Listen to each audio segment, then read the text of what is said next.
In this video, we're going to introduce permutations and combinations and try to illustrate the difference between the two.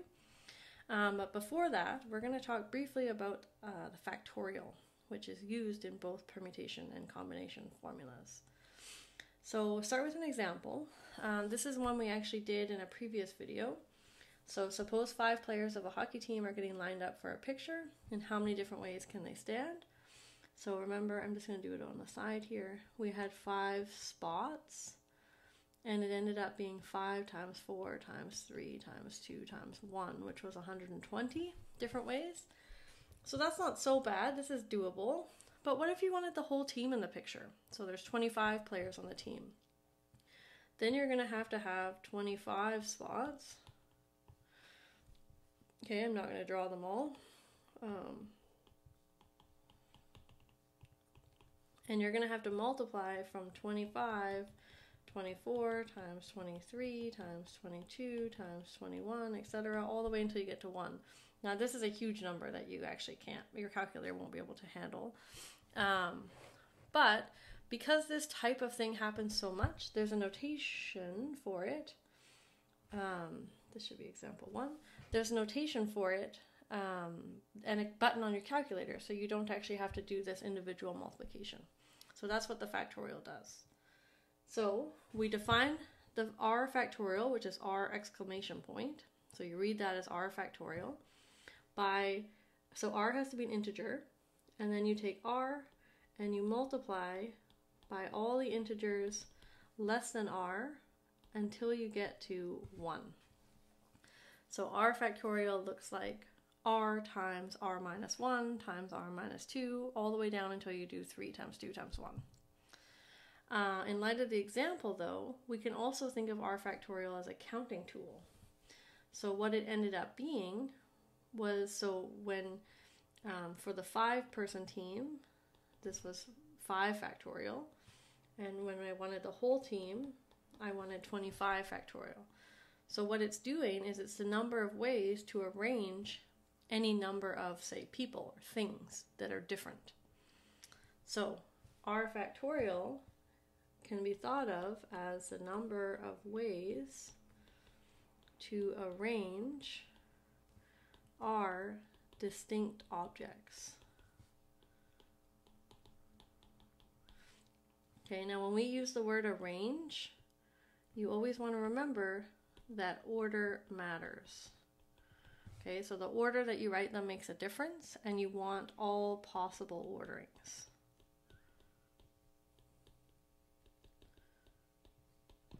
Okay, so you can think of r factorial both ways. So both things make sense.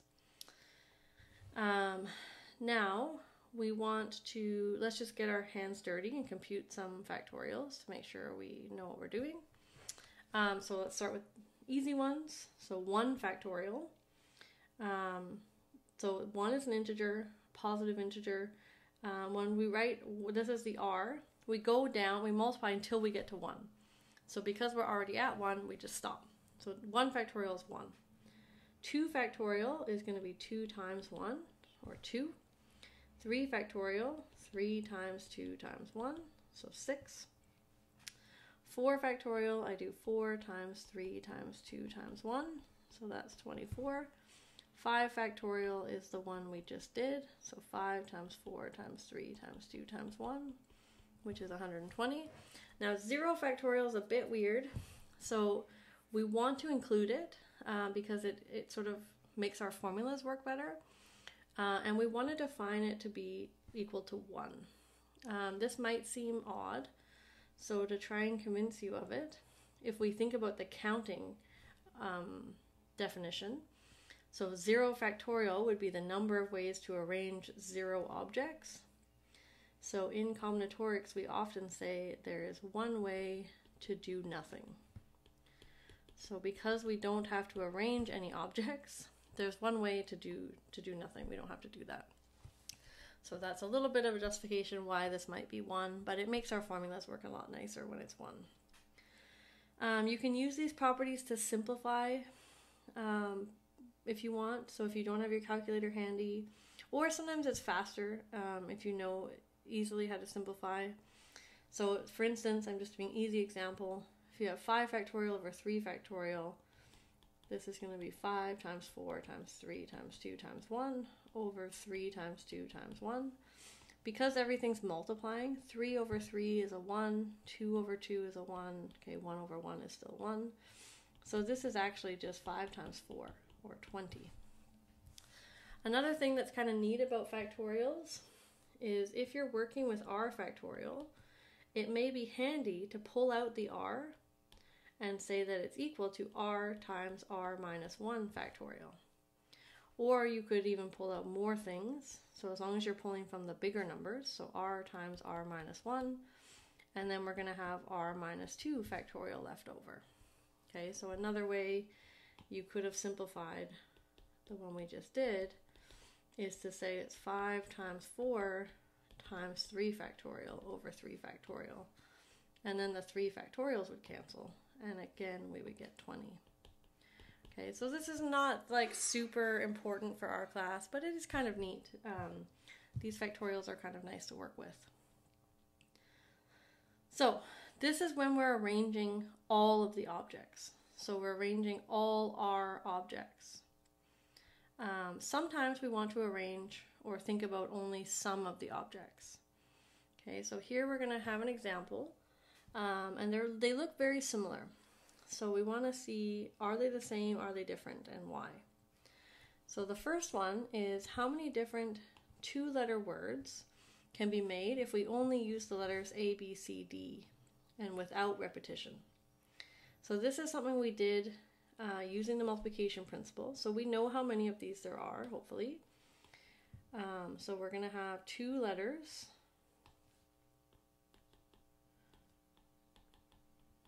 Okay, and then, so because you can only use A, B, C, D, there's only 4 options for each spot.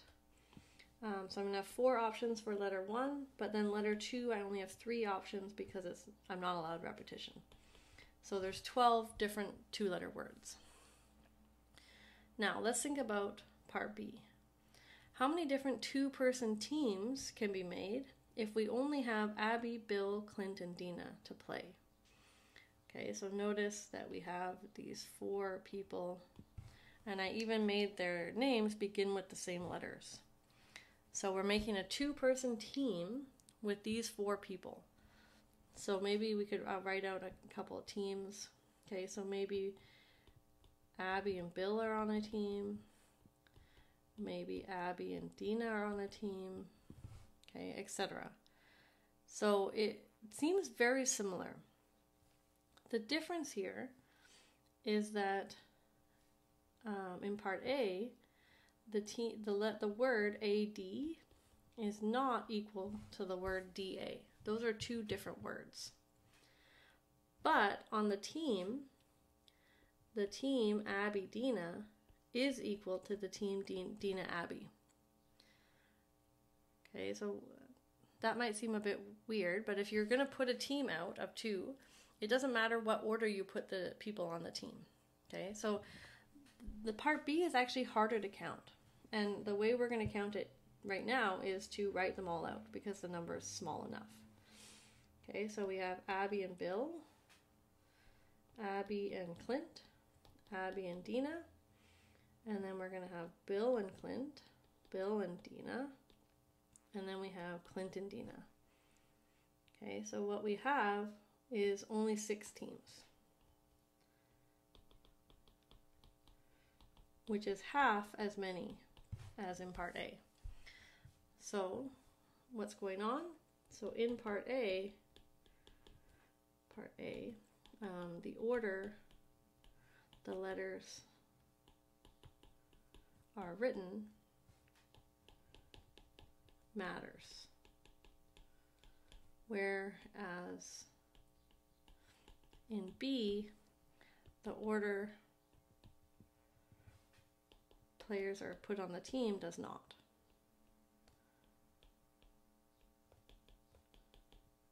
Because you get the same team either way. Okay, so that's what's going on, and this is the difference between a permutation and a combination. So you see it can be hard to tell the difference. So when we care about the order that the objects are selected, we call the arrangement a permutation. But if we were only concerned with selecting objects, but not the order that we take them, we call that a combination. So here are the formal definitions. Oh, stop sliding. Okay. So a permutation of n objects taken r at a time, okay, is an arrangement. So arrangement means that order matters. Okay, the word arrangement. Maybe I'll just highlight that. Of r of the n objects, where the order of the objects matters. Okay, now we're going to use this P of nr, okay, as the counting tool. So what this is the number of permutations of n objects taken r at a time.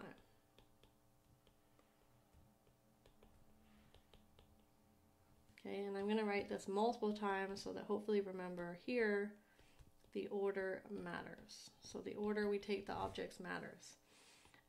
For the notation, okay, it's hard to say P of nr. What we normally say is n permute r for that. A combination of n objects taken r at a time is a selection. Okay, so notice the difference in the wording. Okay, so selection implies that the order doesn't matter. We're just going to select them. So we're going to select r of the n objects where the order does not matter. And we use C of nr. So the way we read that usually is n choose r. And what it is the number of combinations of n objects taken r at a time. Okay, so again, I'll write here, order does not matter for the combinations. So there are lots of notation for these things that are all different, but they're all sort of standard. So we're going to use the P of nr and the C of nr, but you should be familiar with these. So P of nr is the same as a capital P with an N superscript and an R subscript, or you could have NPR. Now, this is the one normally that appears on the calculator. Okay, so you want to be familiar with that one. And how you enter it is you enter the n value, okay, and then you try to find this button. So then you want to enter that button, and it will put a P on your calculator, a capital P. This button is normally, I think on the Camosun calculators, it's above the 5 or the 6, above the 6, I think. And then you want to put your R value and then hit equals. Okay, so on your calculator, it will look like so the N value, and then it will put a capital P, and then you'll put the R. Okay, similarly, the same sort of ones exist for choose, and again, the N like this NCR, this is the one that you see on the calculator. Okay, and you use it the same way as you do the P. Okay, this is the one I think that's above the 5. But there's also this extra one that is very common. Oops, very common. So this is one, if you look at other textbooks or anything, you'll probably encounter this one. So it's brackets, so round brackets with n above r. So sort of like a fraction, but without the line. And you read it still n choose r. So you might see that one. So just be aware that they are all the same. They all represent the same thing. So they're the number of combinations.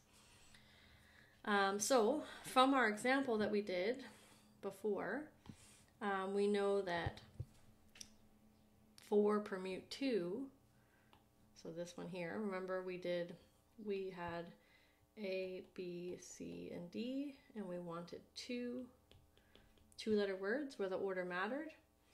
So we already computed this to be 12. And when we did the teams, Abby, Bill, Clinton, Dina, we had 4 players, and we wanted teams of 2. So that represents 4 choose 2, and we said that was 6. So it turns out that the permutations are actually easier to compute, well, as we've seen, because we knew how to compute the 12 for 4 permute 2, but for the 4 choose 2, we actually had to write them all out. So before we see the formula for the permute, let's actually do some. So if we wanted 4 permute 1, this is saying that we have 4 objects, and we want to arrange one of them. Okay, so this is like having one spot, okay, and there's going to be 4 options for that spot because there's 4 objects. So similarly, n permute 1, so no matter what n is, as long as it's a positive integer, n permute 1 is always going to be n. So when we do 7 permute 2, here we have 7 objects, and we want to order them, so order, 2 of them. So again, we're going to have 2 spots, and we're going to have 7 options for the first spot, and then we can't repeat, so we're going to have 6 options for the second spot. So 7 permute 2 is going to be 42. And to do this for n, 2 spots, so let's write spot 1 and spot 2. We're going to have n options for the first spot, and then n minus 1 options for the second spot. So we can keep doing this. So n permute 3, so the r value is the number of spots. Okay, so this r value is telling you how many spots you have, and the n value is telling you how many options you have for those spots. So we're going to have n for the first one, n minus 1 for the second one, n minus 2 for the third one. So if we wanted n permute n, what we're going to have is n spots. So 1, 2, 3 until n. We're going to have n options for the first, n minus 1 for the second, n minus 2 for the third, and the last one is going to be 1. There's going to be 1 option for the last spot because we're arranging all of the things. So this is actually the same as n factorial. Okay, so that's kind of important to remember so that you don't confuse them. So the permutations are useful because you can pick less than n objects, but if you happen to pick all the n objects to arrange, it's the exact same as a factorial. Okay, so the formula for n permute r for the number, I'm just going to give it to you and I'll try to explain it. So this is n factorial divided by n minus r factorial. Okay, now that's the formula. I don't really mind that you don't memorize this because you have a button on your calculator to compute these numbers, but this is what the formula looks like in terms of factorials. So the reason, so if I write this out, it's going to be n minus 1. I'm going to keep decreasing. At some point, I'm going to hit n minus r. And then I'm going to have n minus r minus 1. Okay, at some point, this is going to happen. And then on the bottom, I have n minus r minus 1 up until 1. So you can see that these things are all going to cancel. So what we're going to be left with is n minus 1, and then the one before n minus r. So that's actually n minus r plus 1. Or you could think about this as n minus r minus 1. So now we can compare this to our spots. Okay, so how many spots is this? If we call this the 0 spot, because it's like n minus 0, I think it will be easier to think about. So then n minus 1 is the first spot. This last one is going to be the r minus 1 spot, because that's what we're subtracting here. Okay, so if you go from 0 to r minus 1, that's r spots in total. Okay, so it's actually equivalent to what we were doing up above. Okay, so that's the formula for permutation. And like I said, you can use the button to compute these numbers, so you don't really need to memorize or totally understand the formula. But it is useful if you know where it comes from. So let's do some combinations. Notice there's fewer here because these are harder to do. So what if I wanted 10 choose 1? So this means I have 10 objects. Oops, I missed the O. 10 objects, and we want to select one of them. Okay, when we're selecting one, this is actually not that bad because we're only picking one thing. So you have 10 things on a desk, and you're going to grab one of them. Okay, obviously there's 10 different things you could grab. Similarly, if you have n things on your desk, and you want to grab one, there's n options for you to grab. Okay, now what if I wanted 7 choose 7? So here we have 7 objects, and we want to choose them all. Okay, so think about this. Remember, the order that you choose them doesn't matter. So you have 7 things on your desk, and you just reach out and grab all of them. There's only one way to do that. So if you're choosing all the things, so n choose n, there's only one way to do that.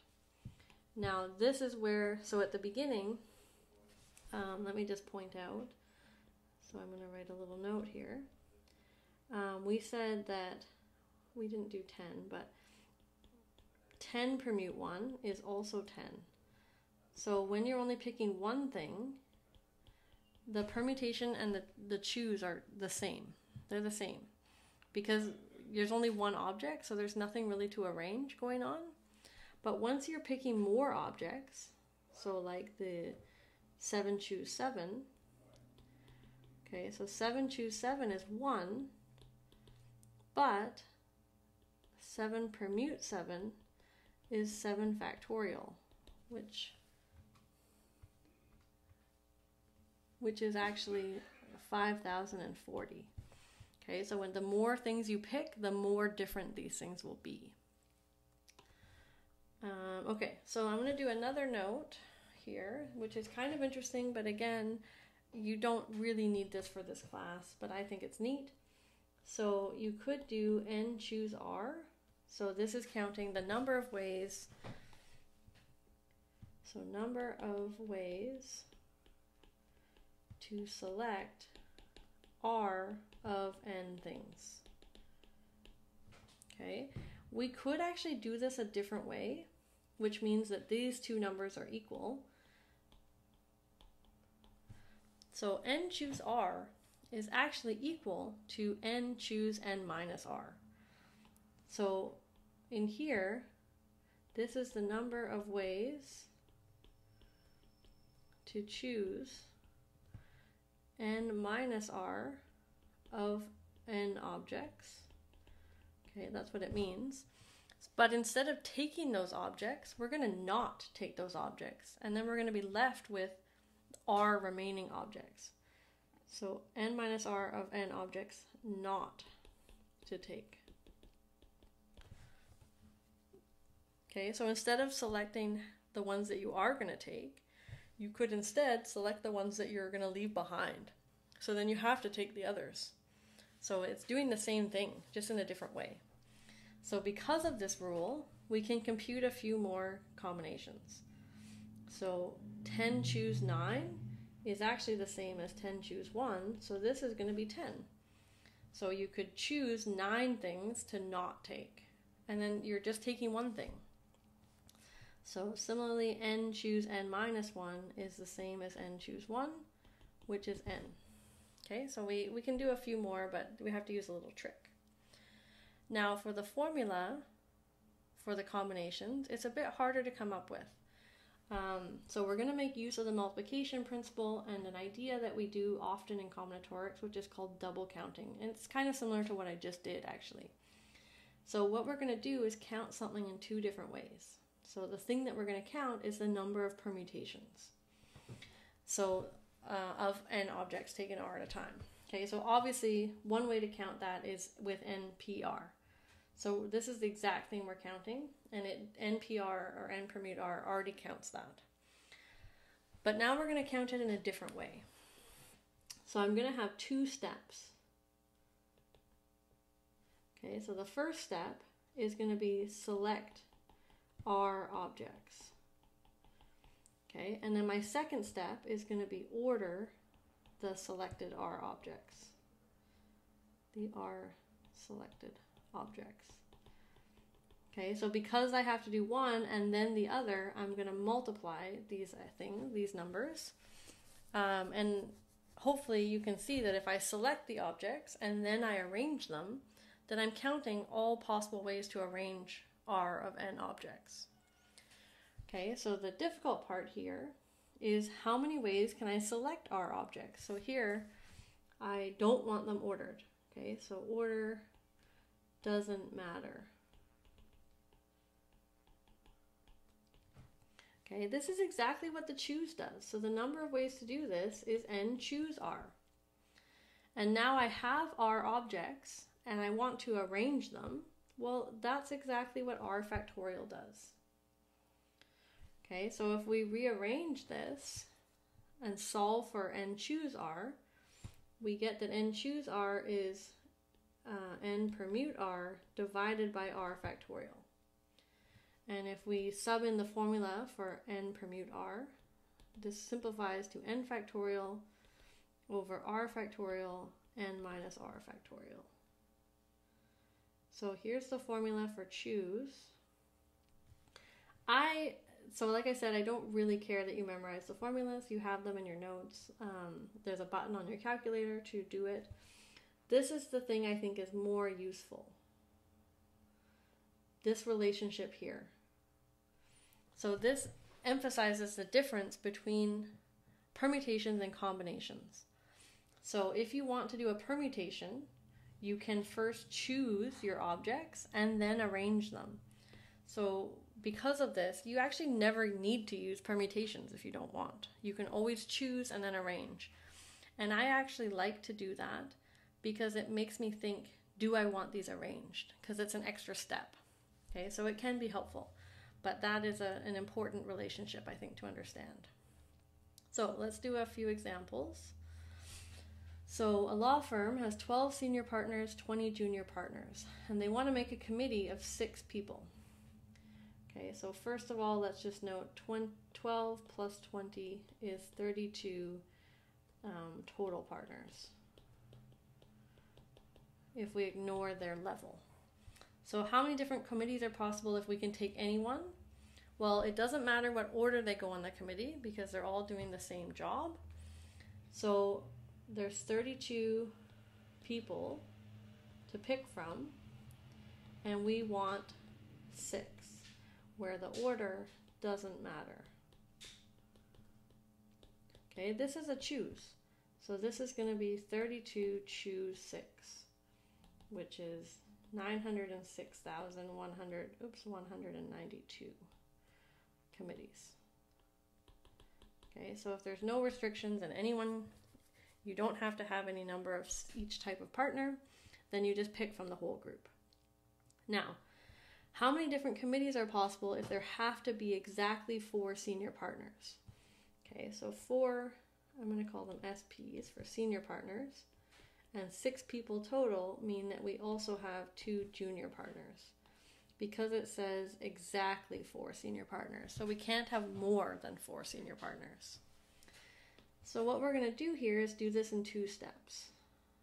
Okay, so to make our committee, I'm going to multiply them because I'm first going to select senior partners, so 4 senior partners, and then I'm going to select 2 junior partners to be on the committee. So each of these steps is a combination because the order I pick them doesn't matter.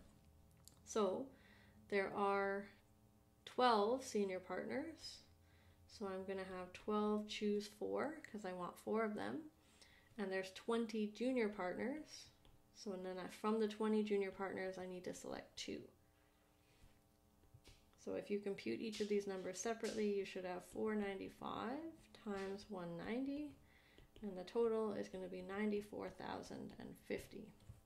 Now obviously this number should be less than the answer in part A because we have more restrictions on our committee. Okay, let's try another one, or one more. How many 3-letter words, 3-letter words, are there using only the letters in the word isogram, with no repeated letters? So isogram seems like a weird word, but it actually means words with no repeated letters. So it's kind of handy here. The word isogram happens to be an isogram itself. So what we have here, 1, 2, 3, 4, 5, 6, we have 7 distinct letters. And we want 3 where order matters because we're making a word. So this is a permutation. So this is going to be 7 permute 3. Now again, permutations are just the multiplication principle.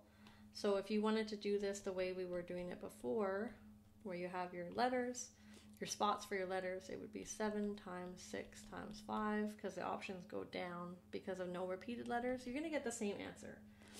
Okay, so 7 permute 3 is equal to 7 times 6 times 5, which is equal to 210. So when the questions use the permutations, you could instead just use the multiplication principle. You could also do 7 choose 3 and then multiply it by 3 factorial. And that will also give you 210. So you're selecting your 3 letters and then you're putting them in every possible order. So that's what the 3 factorial does. So hopefully this gives you an introduction into permutations and combinations.